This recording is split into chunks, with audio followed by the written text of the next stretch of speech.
Je suis le président de Gune Penchi Plateau, qui est une association qui se trouve à Dakar Plateau, qui œuvre dans le domaine de l'éducation, sport, accompagnement des jeunes pour les permettre de pouvoir surmonter les défis économiques, sociaux et j'en passe de leur commune et être des citoyens modèles. Okay. Est-ce que vous pouvez revenir sur le soubassement de cette activité que vous organisez ici aujourd'hui?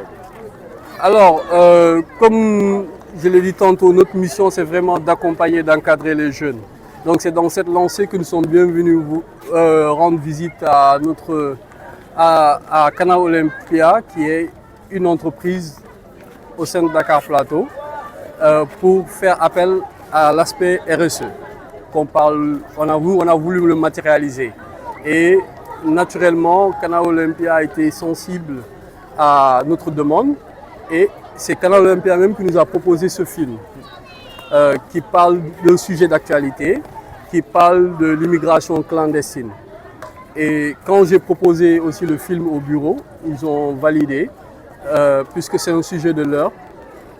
Vous aurez vu aujourd'hui dans la salle, on avait environ une centaine de jeunes qui ont pu voir les péripéties que peuvent rencontrer l'aventure pour aller en Europe via le désert et via aussi la mer. Et donc nous remercions dans ce sens Canal Olympia pour nous avoir accueillis et nous proposer aussi ce film qui a été très intéressant. Et c'était quoi l'objectif? L'objectif c'était de sensibiliser les jeunes. Aujourd'hui tout le monde s'étonne tout d'un coup qu'ils prennent le bateau. Mais il y a tout un processus que les gens ignorent. C'est ce jeune dans le quartier qui n'a pas d'encadrement. Nous, on est à Dakar Plateau, hein, la capitale du Sénégal. On n'a pas de sens socio-culturel. Un jeune qui a un problème n'a aucun lieu aujourd'hui où tu vas aller parler. Donner ton problème. Un jeune entrepreneur à Dakar Plateau n'a aucun mécanisme. Nous avons tous les ministères, toutes les structures qui font leur promotion, les sièges, mais il n'y a rien pour nous. C'est la banlieue, c'est les régions, et alors qu'on vit les mêmes problèmes et en pire.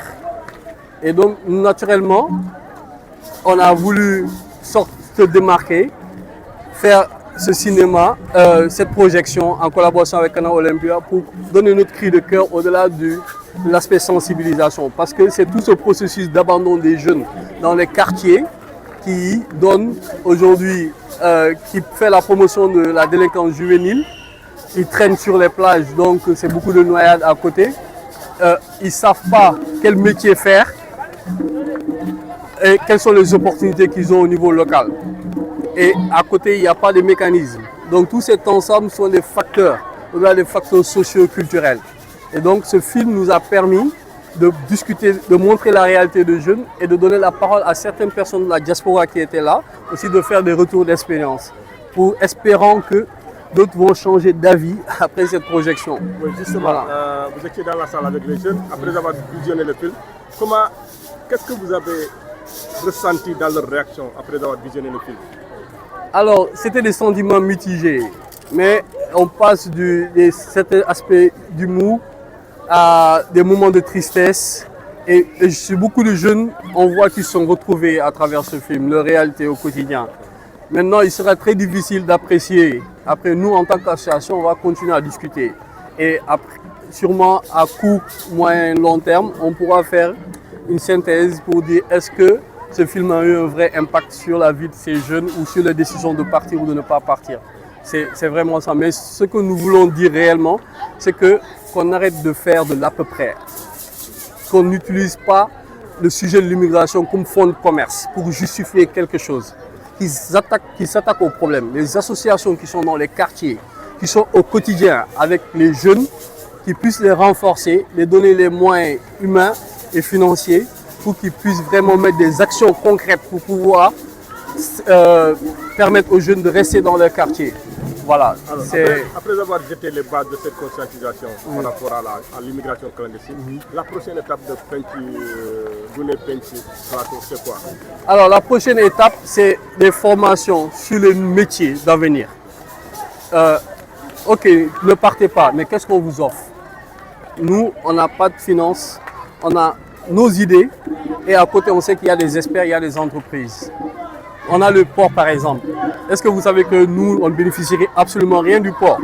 Aujourd'hui, j'ai fait un appel au directeur général du port et à la fondation du port. Il y a les métiers portuaires, il y a DN, et nous, on veut qu'ils fassent bénéficier aux jeunes de Dakar Plateau des formations sur les métiers portuaires pour qu'on puisse avoir des jeunes insérés. Il y a beaucoup de banques ici. À côté, nous avons une usine qui est là. Il n'y a aucun jeune de Dakar Plateau qui travaille dans cette usine. Et c'est pas forcément, ça ne demande pas de l'intellect. Il y a des jeunes qui sont dans les centres de formation. Ils jouent au foot le matin. Dans l'après-midi, ils peuvent aller dans ces unités de transformation, avoir des temps horaires, travailler. Ça les fait de ressources financières. Et donc, on va aller voir aussi les entreprises qui vont bien vouloir nous écouter. Regardez, nous avons des jeunes qui sont bien, mais qui n'ont pas forcément cet encadrement. Mais nous vous assurons que si vous nous donnez la chance, on peut vous présenter des jeunes qui ont envie de s'en sortir, qui ont les compétences qu'il faut pour pouvoir être de bons cadres. Alors, Président Babacar, en tant que président, vous avez formulé beaucoup de requêtes. C'est normal, vous êtes dans votre rôle. Alors, est-ce que vous avez saisi la mairie de Dakar, qui est quand même une entité qui devait faire face à ces besoins-là aussi? La mairie de Dakar Plateau, Oui. Tenez-vous bien. Hein? Dirigée par le maire Aline Ndoye. Tenez-vous bien. Oui. Depuis 2012, on peut dire qu'on est quasiment la seule association jeune. Alhamdoulilah, depuis 1 an, il y a eu Plateau Junior et Jeunesse Solidarité. Mais moi, depuis 2012, il n'a jamais répondu à mon courrier. Même le dernier tournoi qu'on a fait, il n'y a pas de Nawetan à Dakar Plateau. Nous, depuis 3 ans, on organise des tournois de foot pour les jeunes. On envoie une demande d'aide, on ne répond pas. Même invitation, on ne répond pas. À l'impossible, nul n'est tenu. On est une association, on ne nous a jamais vus dans un parti politique. Mais on dit qu'on a nos droits et on est dans une commune et on doit bénéficier du minimum. Ce n'est pas trop demandé. On a la mairie qui a le plus gros budget de toutes les communes du Sénégal. Tenez-vous bien. Mais la jeunesse, je vous assure, citez-moi une action ou quelque chose que vous voyez envers cette jeunesse. À côté, vous avez des quartiers qui sont là, qui ont besoin d'aide. Kaifin, toutes ces zones, c'est des milliers de jeunes. Vous avez Niaï Choker, vous avez Rebus. Même quand vous montez au niveau de Ponty, vous avez Sangal. C'est beaucoup de jeunes qui sont là-bas, qui ont besoin d'encadrement. Mais selon vous, ce mutisme du maire par rapport à vos sollicitations, il y a quoi? Je ne voudrais pas entrer en... Mais bonne foi, moi, j'ai fait ce que je devrais faire en tant qu'association, en tant qu'acteur communautaire. J'ai des courriers, j'ai des vidéos, j'ai les archives de mes courriers. Et je pense que ça suffit. Maintenant, si lui, il ne fait pas, sûrement à l'occasion, si ça se présente, il pourra vous dire clairement, voilà pourquoi on ne soutient pas les actions communautaires, les associations libres qui ne sont pas des politiques. Lui, il pourra vous répondre. Je ne voudrais pas, je parle de bonne foi, dire que... Alors, en l'absence de soutien de l'autorité municipale, d'où tire Pench Gouney Plateau ses ressources? Alors déjà, nous, on est dans les échanges de marchandises, comme on l'a fait avec Canal Olympia. On nous met à disposition une séance de cinéma gratuite, mais derrière nous avons notre plateforme de communication. On va partager les séances de cinéma et ça fait des clients pour Canal Olympia. C'est comme ça qu'on va voir une autre entreprise. Lorsqu'on a un événement, on dit voilà ce dont on a besoin. Par exemple, le mini-tournoi, on avait besoin de terrain, on allait voir une bonne volonté, on a dit voilà notre budget. Pour faire l'événement, il a bien voulu prendre en charge les matchs et vice-versa. C'est comme ça qu'on fonctionne. Pour chaque activité, on va voir les structures compétentes. Là, on a Subdeco qui est une école. Quand on a des formations à faire, ils nous accordent une salle. À côté, nous avons notre réseau d'amis d'experts qui voudraient bien venir gratuitement donner des séances de formation, etc. Bon, Dieu merci, depuis quelques années, il y a des gens de la diaspora aussi qui animent la volonté de faire quelque chose pour leur commune natale, qui sont des informaticiens hors pair, qui donnent des certifications gratuites de niveau international, qui vont jusqu'à Malawi former des jeunes qui travaillent. Pourquoi pas le Sénégal, pourquoi pas Dakar?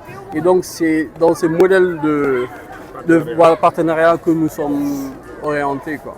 Voilà.